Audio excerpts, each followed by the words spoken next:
नमस्कार दोस्तों। $2 ट्रिलियन खर्च कर दिया अमेरिका ने अफगानिस्तान पर।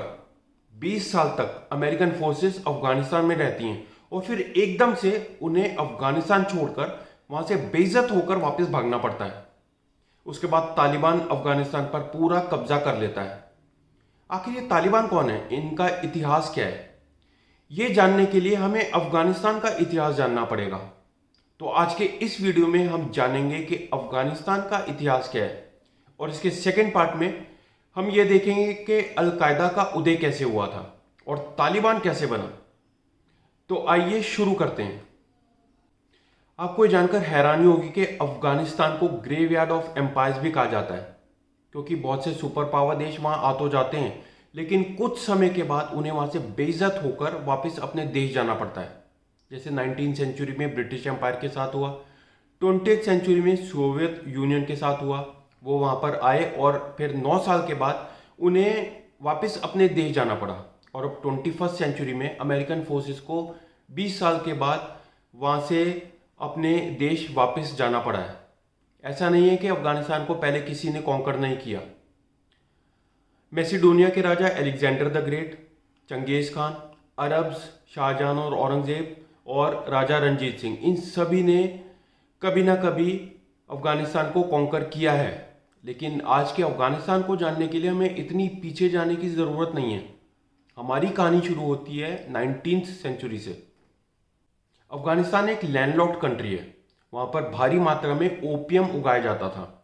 इतने ज़्यादा नेचुरल रिसोर्सेज थे अफगानिस्तान में, जैसे rare earth elements, natural gas, crude oil reserves, जिनकी वजह से अमेरिका और बाकी के बड़े बड़े देश अफगानिस्तान की तरफ खींचे चले आते थे। मगर वहाँ की अनस्टेबिलिटी की वजह से ये सारे रिसोर्सेज अनटैप्ड रह जाते थे। अफगानिस्तान में ज़्यादातर लोग नोमैड्स थे जो वहाँ के ट्राइबल एरियाज में रहते थे। बात उन दिनों की है जब ब्रिटिश ने भारत पर कब्जा कर लिया था। पहले बंगाल जीता, फिर बैटल ऑफ प्लासी हुआ, बैटल ऑफ बक्सर, उसके बाद साउथ में एंग्लो मैसूर वॉर। फिर उन्होंने सिख्स को हराया, जिनके अफगानियों के साथ बहुत ही ज़्यादा अच्छे रिलेशंस थे। यही वो समय था जब अफगानिस्तान में अहमद शाह अब्दाली छोटे छोटे ट्राइब्स को यूनाइट करने में लगे थे। भारत में भले ही अहमद शाह अब्दाली की एक नेगेटिव इमेज हो, लेकिन अफगानिस्तान में आज भी उन्हें एक संत के रूप में देखा जाता है। जिस समय ब्रिटिश एम्पायर ने भारत पर कब्जा किया हुआ था, उसी समय वो चाहते थे कि उसके सराउंडिंग एरियाज पर भी ज़्यादा से ज़्यादा कंट्रोल कर लिया जाए। यही वजह थी कि उनकी नज़र पड़ी अफगानिस्तान पर, जिसमें बहुत ही ज़्यादा अनटैप्ड रिसोर्सेज थे। ब्रिटिश एम्पायर चाहता था कि अफगानिस्तान को एक बफर की तरह यूज़ किया जाए। लेकिन दिक्कत ये थी कि उस समय अफगानिस्तान के नॉर्थ में रशियन एम्पायर था और उसके साउथ में ब्रिटिश एम्पायर। ये दोनों एक दूसरे को घूरते रहते थे, क्योंकि इन्हें ये डर लगा रहता था कि अगर दूसरे ने अफगानिस्तान पर अपना कब्जा कर लिया तो उनके लिए मुश्किल हो जाएगी। इसे कहा जाता है the great game of Afghanistan. 1838 में ब्रिटिश राज ये चाहता है कि वो अफगानिस्तान पर कब्जा कर ले, और उसे विश्वास था कि वो ऐसा कर भी लेगा।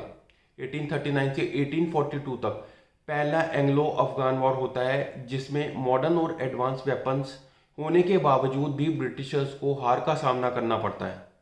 फिर उसके बाद 1878 में ब्रिटिशर्स दोबारा से अफगानिस्तान पर अटैक करते हैं और 1878 से 1888 तक दूसरा एंग्लो अफगान वॉर लड़ा जाता है, जिसमें ब्रिटिशर्स की जीत होती है। लेकिन वो ज़्यादातर इलाकों को अपने कब्जे में नहीं लेते, क्योंकि वो चाहते हैं कि अफगानिस्तान का जो इंटरनल कंट्रोल है वो अफगानिस्तान के पास ही रहे।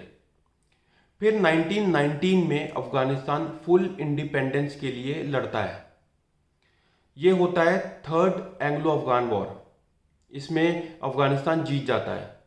ये अफगानिस्तान के लिए एक डिप्लोमेटिक विक्ट्री भी होती है, क्योंकि उस समय रशिया और ब्रिटिश एम्पायर दोनों अफगानिस्तान पर अपना कब्जा जमाना चाहते हैं। इसी समय एक ट्रीटी ऑफ रावलपिंडी साइन की जाती है ब्रिटिश एम्पायर और अफगानिस्तान के बीच, जिसमें ब्रिटिश राज अफगानिस्तान की इस फुल इंडिपेंडेंस को रिकॉग्नाइज करता है और यह तय किया जाता है कि जितनी भी सब्सिडीज लगाई गई हैं वो ब्रिटिशर्स वापस ले लेंगे और खैबर पास के दूसरी तरफ ब्रिटिश एम्पायर कभी भी नहीं जाएगा। यहाँ पर कुछ डेवलपमेंट्स के बारे में जानना बहुत ज़रूरी है। 1893 में ब्रिटिश राज एक लकीर खींच देता है अफगानिस्तान और ब्रिटिश इंडिया के बीच में, जिसे ड्यूरेंट लाइन कहा जाता है, 1907 में एक एग्रीमेंट साइन किया जाता है रशिया और ब्रिटिश एम्पायर के बीच में, जिसमें रशिया ये कहता है कि अफगानिस्तान का सारा एरिया ब्रिटिश इन्फ्लुएंस के अंदर आता है और अब से रशिया अफगानिस्तान से दूर रहेगा। 1918 में रशिया में कम्युनिस्ट रूल आ जाता है जिसके लीडर होते हैं लेनिन।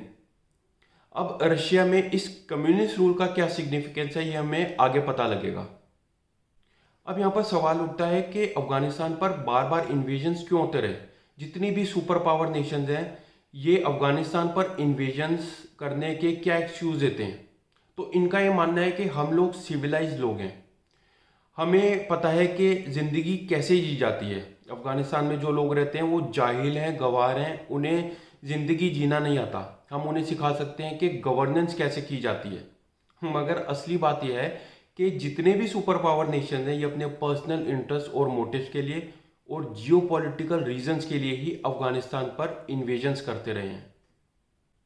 1919 में थर्ड एंग्लो अफगान वॉर के बाद जब अफगानिस्तान को फुल इंडिपेंडेंस मिला तो उसके बाद अफगानिस्तान में मोनार्की आ गई, राजा का शासन लग गया। अमानुल्लाह खान को अफगानिस्तान का राजा बनाया गया जो 1919 से 1929 तक वहाँ के राजा रहे।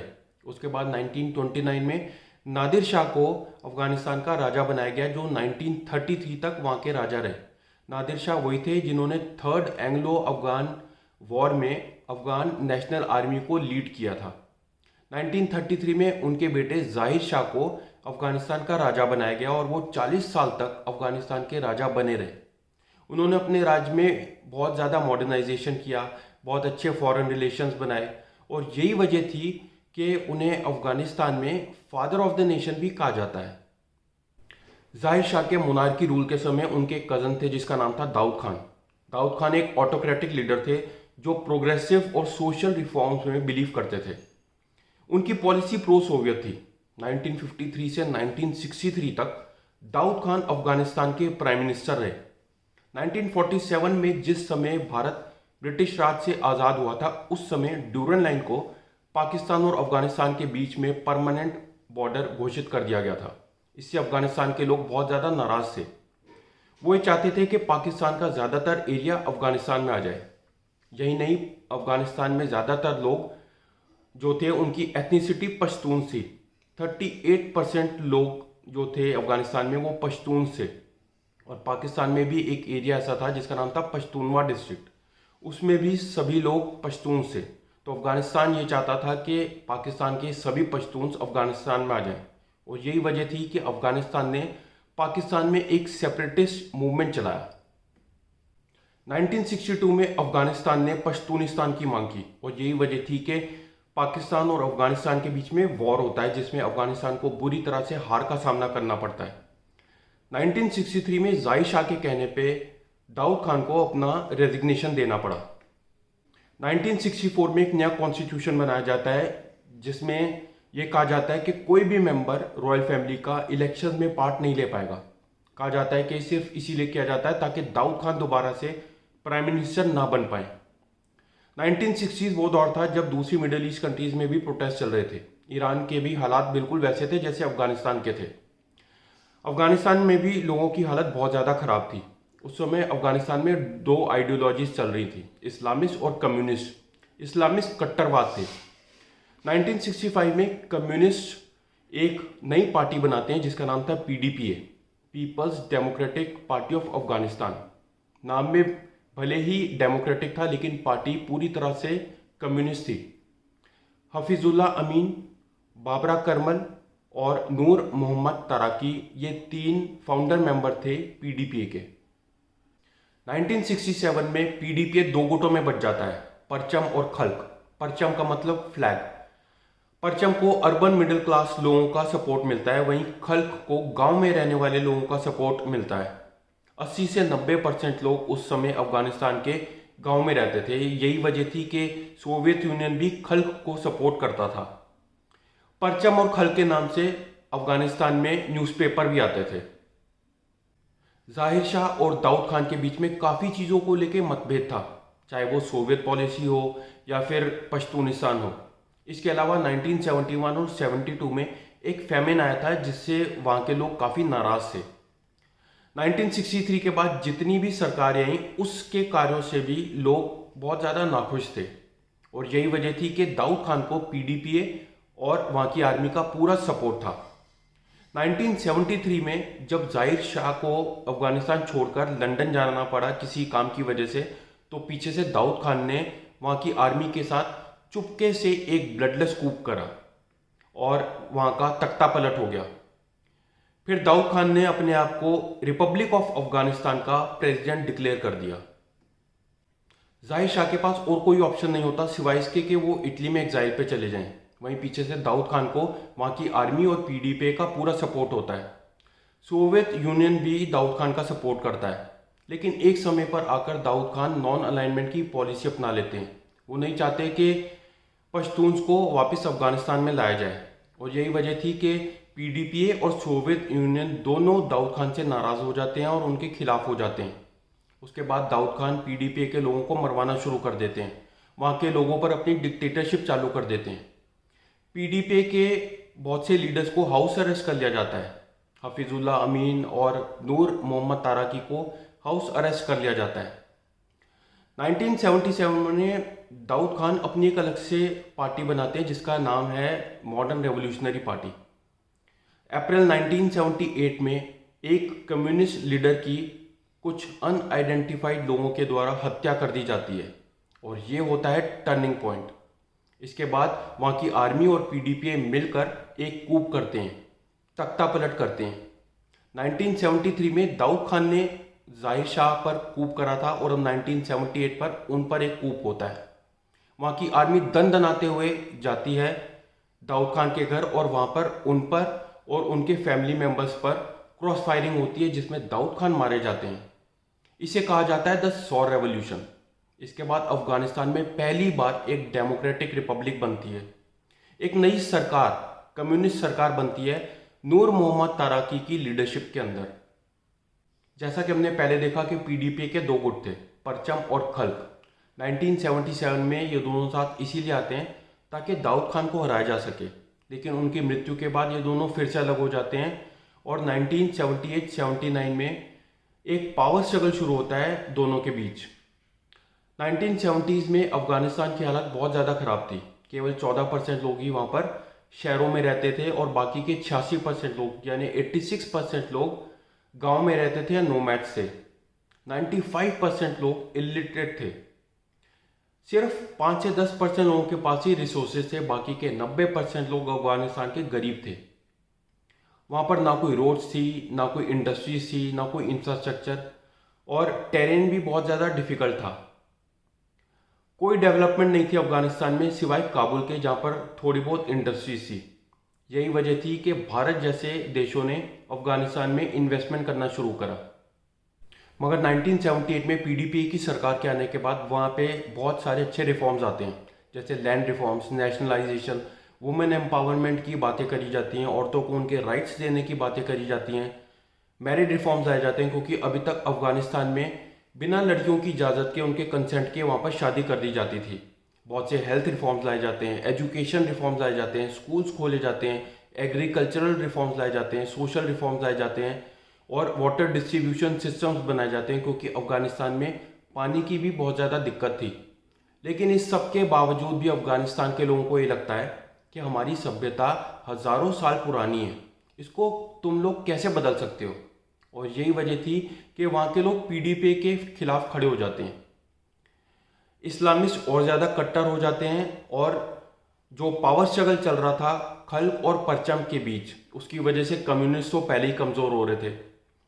इसके बीच नूर मोहम्मद ताराकी को असासिनेट करा दिया जाता है हफीजुल्लाह अमीन के द्वारा और इसके बाद हफीजुल्लाह अमीन अपने आप को प्रेसिडेंट डिक्लेयर कर देते हैं। कहा जाता है कि अमीन बहुत ही ज़्यादा साइकोपैथ और ख़तरनाक लीडर थे। मगर सोवियत यूनियन को कहीं ना कहीं हफीजुल्लाह अमीन पसंद नहीं थे। इस वजह से उन्होंने लियोनिद ब्रेजनेव की लीडरशिप में अमीन को भी असासिनेट करा दिया। मगर इस सब के बाद सोवियत यूनियन को ये लगता है कि अफगानिस्तान में एक स्टेबिलिटी की ज़रूरत है, इसीलिए 1979 में वो अपने यहाँ से अफगानिस्तान में फोर्सेस भेजते हैं और यहाँ से शुरू होता है सोवियत अफगान वॉर, जो 10 सालों तक चलता है, 1979 से 1989 तक। सोवियत ने अफगानिस्तान में अपनी फोर्सेस को इसीलिए भेजा था ताकि वो वहाँ पर अपनी कम्युनिस्ट आइडियोलॉजी को बचा सके और जो एक्सट्रीमिस्ट थे, जो कट्टरवाद थे, जिनको मुजाहिदीन कहा जाता था, उनसे लड़ाई लड़ सके। वहीं दूसरी तरफ अमेरिका ये चाहता था कि जो अफगानिस्तान में अपोजिंग आइडियोलॉजी थी, जो मुजाहिदीन से, उनको वो सपोर्ट करे। इसीलिए अमेरिका ने इन मुजाहिदीन को फंड्स देने शुरू करे, इनको ट्रेनिंग देनी शुरू करी ताकि ये लोग रशिया के खिलाफ लड़ सकें। अमेरिका के अलावा मुजाहिदीन को चाइना, पाकिस्तान और ब्रिटेन का भी सपोर्ट था। यही वजह थी कि 1989 में रशिया को ये लगा कि अब उनकी यहाँ पर दाल नहीं गलने वाली। इसीलिए 9 साल के बाद वो अपने ट्रूप्स को वापस लेकर सोवियत चला गया। अफगानिस्तान शुरू से ही दो सुपर पावर नेशंस के बीच में पिसता आया है। पहले द ग्रेट गेम में, जहाँ पर रशिया और ब्रिटेन के बीच में वो पिसा था, और अब अमेरिका और रशिया के बीच में। 1989 के बाद क्या हुआ? अल कायदा का उदय कैसे होता है, ओसामा बिन लादेन कैसे आता है और तालिबान कैसे बनता है, इन सब चीज़ों के बारे में हम बात करेंगे इस वीडियो के सेकंड पार्ट में। अगर आपको ये वीडियो अच्छा लगा हो तो इसे लाइक करें, शेयर करें और चैनल को सब्सक्राइब करना ना भूलें। धन्यवाद।